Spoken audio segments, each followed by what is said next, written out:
Hey folks, CB here with a new LEGO review today.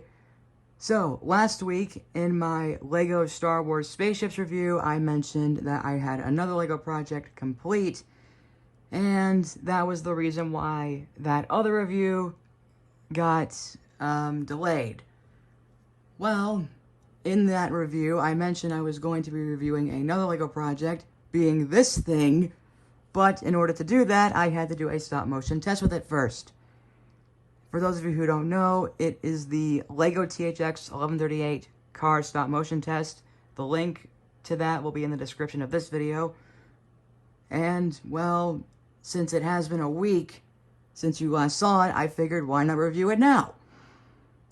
So, yeah, let's get into it. So the first thing here, of course, is the figure. This is the police, robot, android, whatever you want to call it, that I made.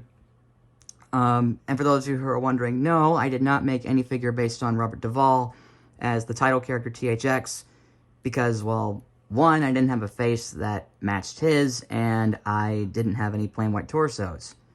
That being said, the reason I used a black torso for this guy, and same for the legs, it's because, well, if you saw the movie, that's pretty much what these robots wear. They just wear black all over with a white helmet on it.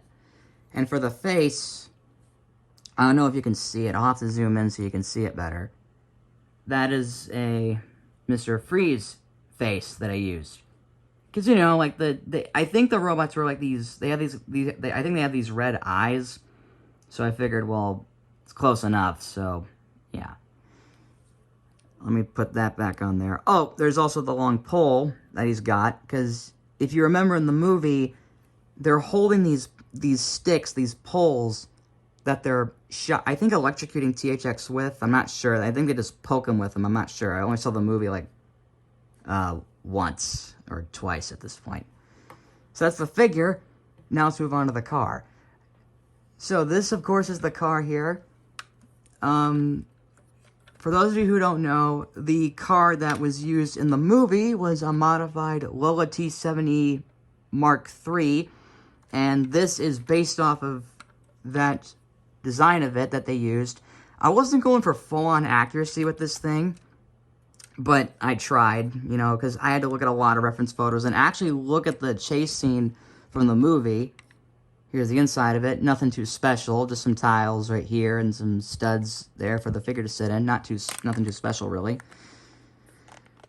Here's the big blue siren light. And here are the two other siren lights right here. And then the headlights. Well, tail lights right there. The headlights are on the other side.